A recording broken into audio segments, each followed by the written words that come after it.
Hello and welcome to your Newsmax Daily for Tuesday, March 12th, 2024. It is not Super Tuesday, but it is a super busy Tuesday with several states holding primaries today, and there are several major news developments, including the return of 4 space travelers from the International Space Station. Dragon SpaceX, deorbit burn complete, performance nominal, nose cone closure initiated.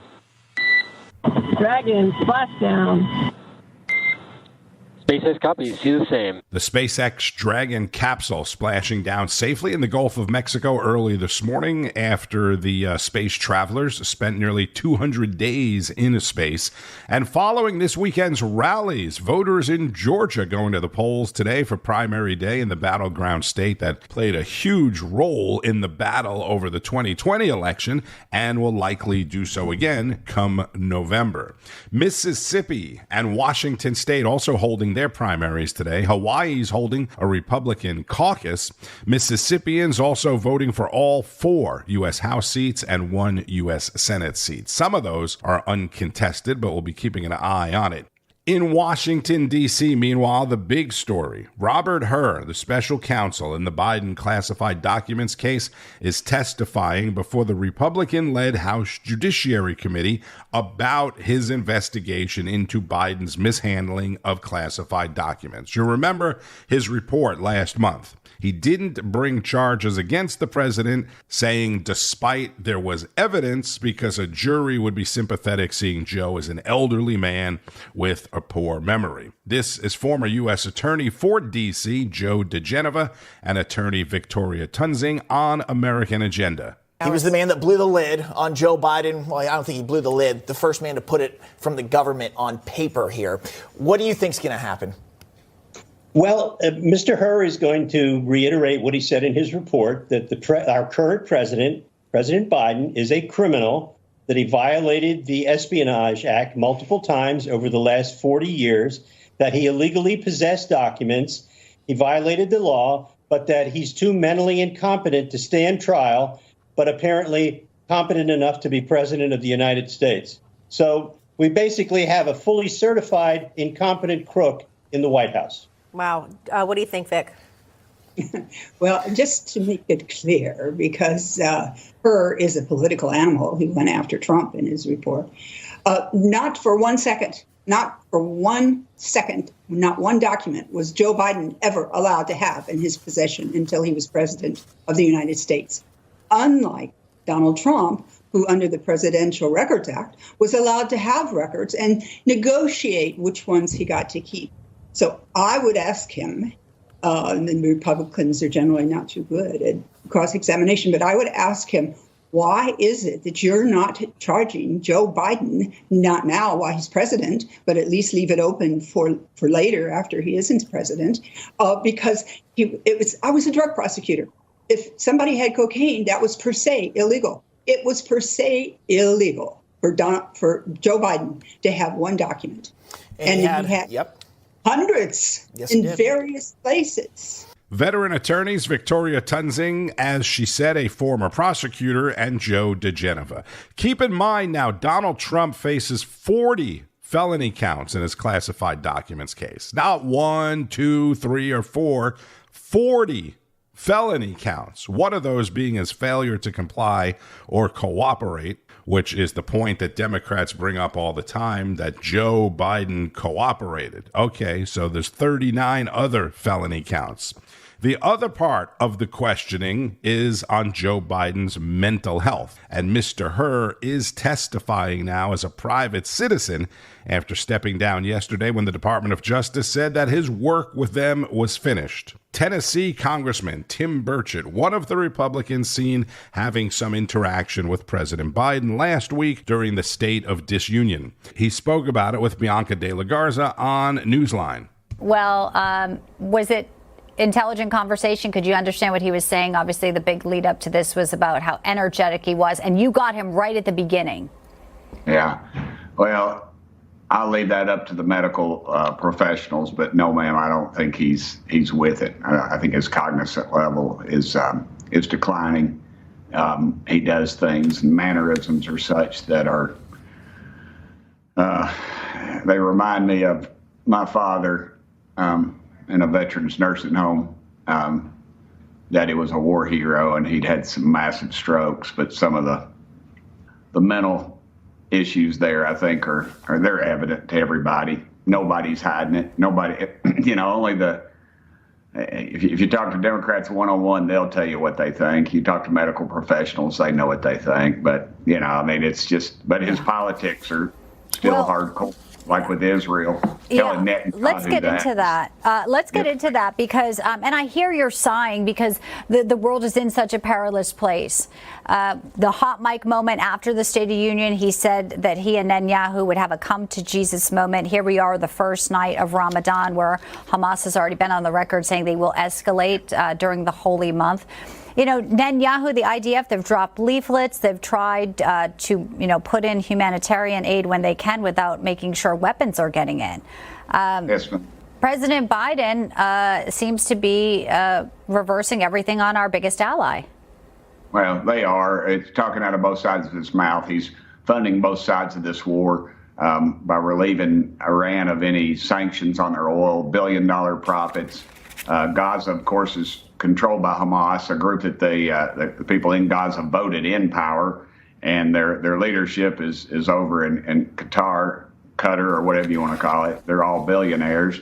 And of course the timing is everything. You got a presidential election coming up, and Michigan, where the highest Muslim population possibly out of the Middle East lives, and he needs their support. The 100,000 people who voted, but voted for none of the above. He knows he's got to pick those up. And what he'll do is sacrifice the people of Israel. Tennessee Representative Tim Burchett on Newsmax with Bianca De La Garza. And there was a lot of talk yesterday about his Republican congressional colleague, Nancy Mace of South Carolina, who's getting a lot of attention for her heated exchange with George Stephanopoulos over the weekend. Endorsed Donald Trump for president. Judges and two separate juries have found him liable for rape and for defaming the victim of that rape. How do you square your endorsement of Donald Trump with the testimony we just saw? Well, I will tell you, I was raped at the age of 16. And any rape victim will tell you, I've lived for 30 years with an incredible amount of shame over being raped. It's a shame that you will never feel, George. And I'm not going to sit here on your show and be asked a question meant to shame me about another potential rape victim. I'm not going to do that. It's actually not about shaming you. It's a question about Donald Trump. No, you are shaming me. You've endorsed Donald Trump for president. Right. Donald Trump has been found liable for rape by a jury. Not a good look for GMA George, who makes a living appealing to an almost exclusively female suburban audience, by the way. And Stephanopoulos actually lies twice there. Trump was not found liable for rape, which he said 2 times. George could find himself at the center of a lawsuit for slander for that statement. Wouldn't that be entertaining? The jury rejected E. Jean Carroll's rape allegation. He knows that.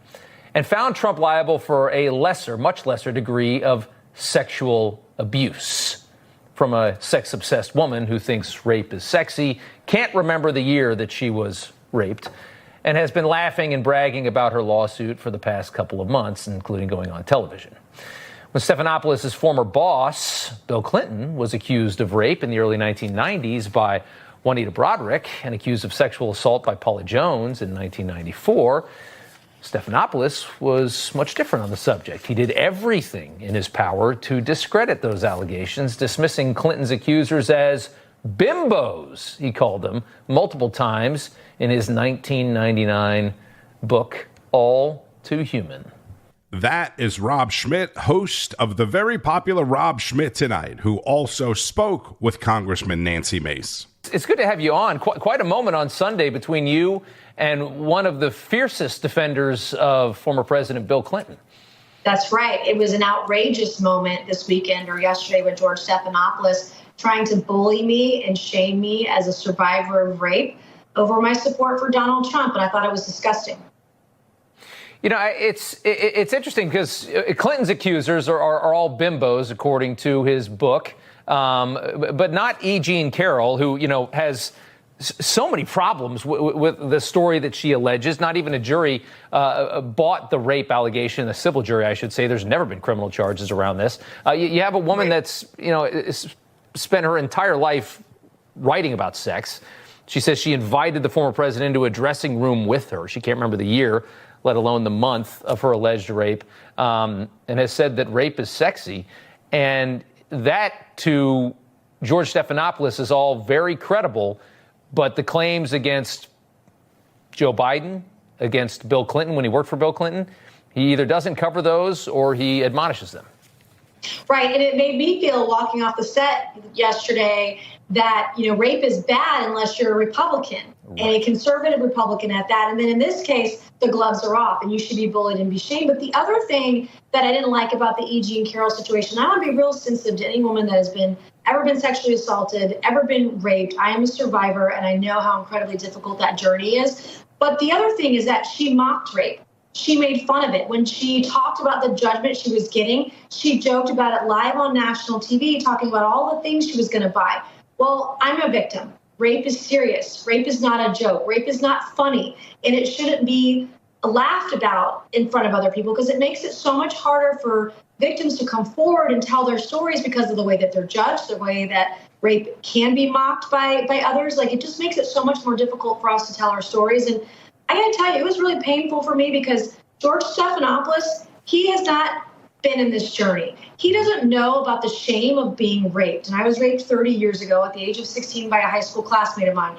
And so when he showed that video, when he went off the rails yesterday, showing this video of this speech, this impassioned speech that I had the courage to tell about my story of being raped, you could see me wince in that interview. Like, it was painful for me. And I just cannot believe it even today that he led with this. I didn't go on to talk about my rape, but that's what he led with for 7 out of 10 minutes yesterday. It was disgusting. I couldn't believe he had the guts to do it after the things that he's said in defense of Bill Clinton, to actually make that move, especially with a case like this that, again, we don't know what happened. Trump says he never met the woman, but let's say that they did. I mean, she said that she invited him. That's not what it was about. He was not convicted of rape. And the civil judgment was not about rape either. And I made that point twice on the show yesterday. And Stephanopoulos just denied. I think Stephanopoulos opened himself and ABC News up to a massive lawsuit, and I hope the president sues him. Yeah, I could see that coming. I mean, it was slanderous comments. He made it twice. And I think that the point of all of this is,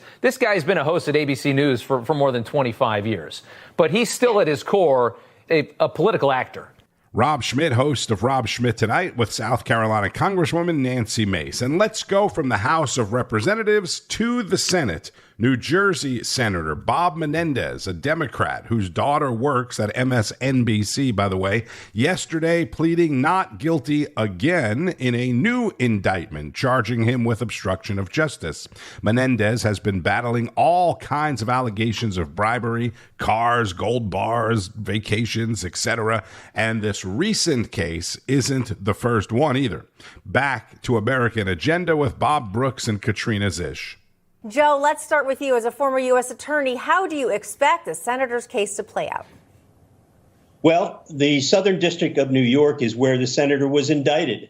And remember, that was the most important decision they made, not to indict him in New Jersey, because in the last case against him, it ended in a hung jury because he had sympathetic New Jersey jurors. This time we'll have New York jurors. And now that Mr. Uribe, one of his original co-defendants, has pleaded guilty and agreed to testify against him, this case is looking darker and darker for Menendez, which is why I think he decided to announce he's not running for re-election. Vic, your thoughts on it?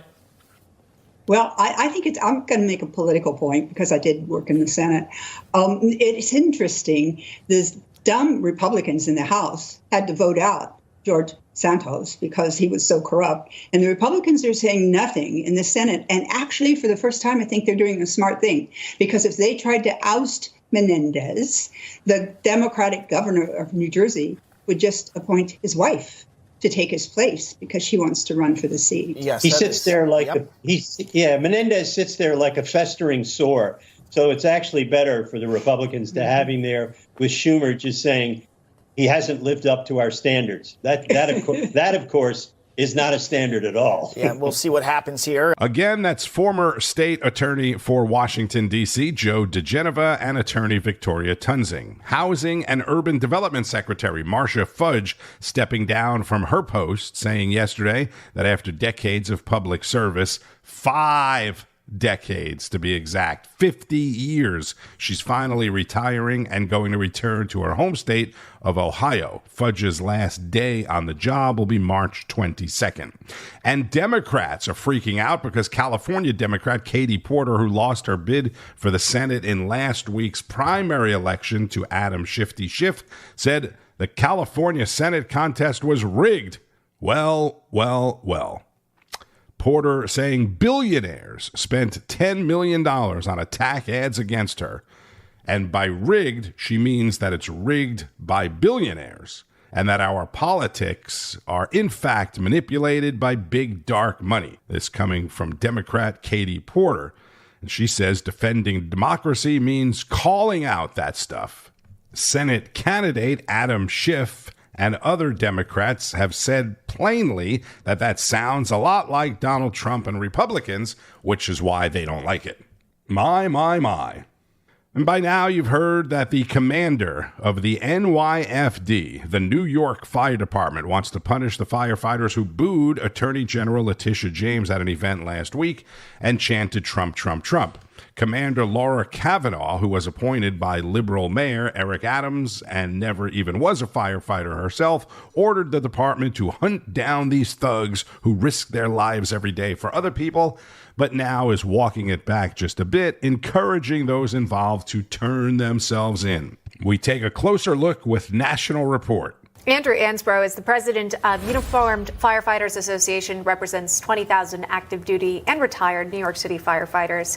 Andy, welcome, and thanks so much for coming on. Thanks for having us. This got a lot of, it's got a lot of press because it's not often that we see the AG coming over for this promotional ceremony for the firefighters, and maybe you can explain why she was there to begin with, but then also the response she received, and then the letter that followed. It's kind of a saga we're keeping track of. Can you start at the beginning?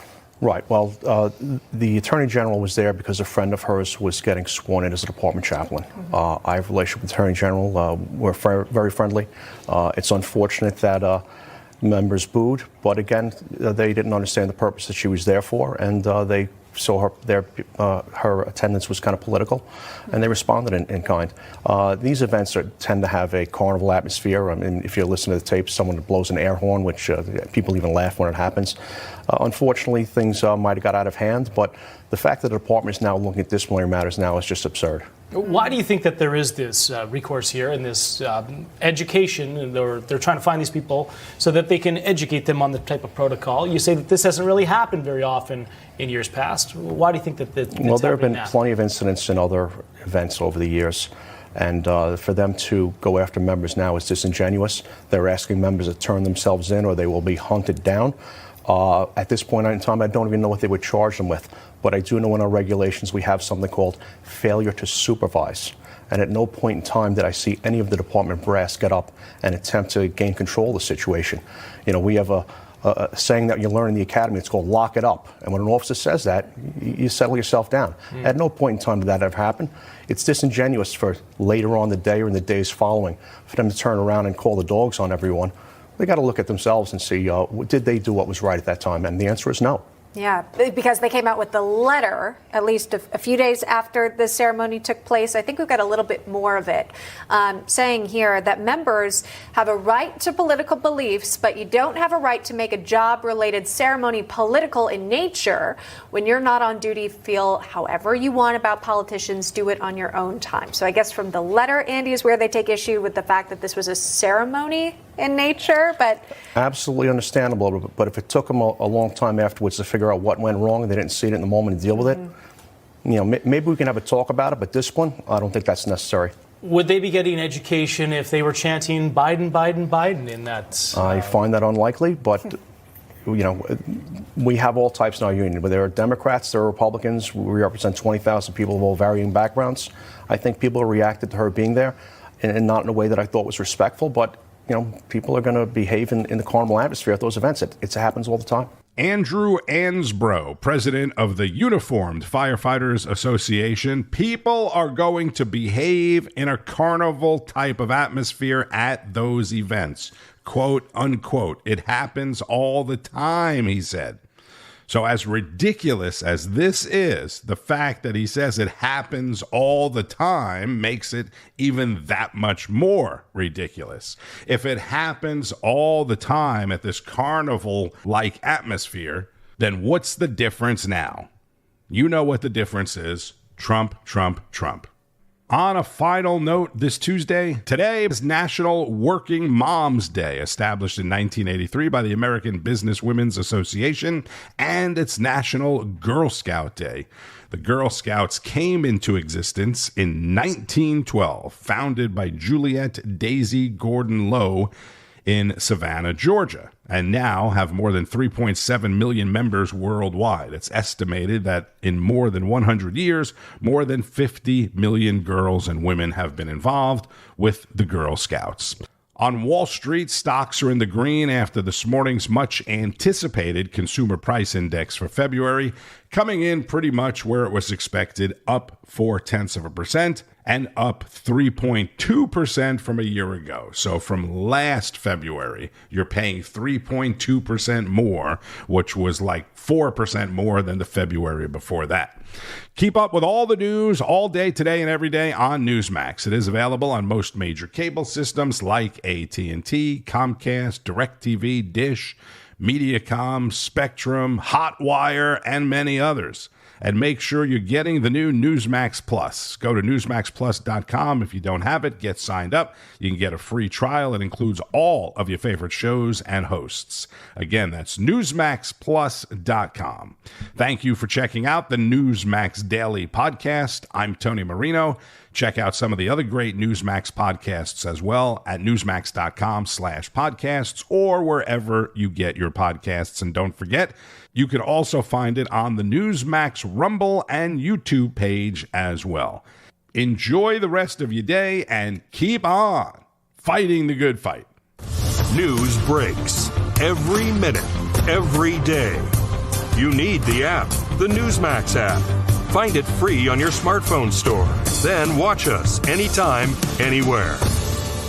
Kelly over at Newsmax, the Newsmax people have been really, really terrific. Newsmax has been terrific. President Trump is right. Millions are tired of Fox, and they're switching to Newsmax Plus. It's the fastest growing streaming service in America. You don't need woke Disney and Hulu anymore. Just get Newsmax Plus. Watch the best shows like Greg Kelly, Rob Schmitt, Greta Van Susteren, and Eric Bolling. And get incredible analysis from Dick Morris, Alan Dershowitz, Carrie Lake, Mike Huckabee, and more. It's free to start. So go to newsmaxplus.com now to sign up and watch Newsmax anytime, anywhere.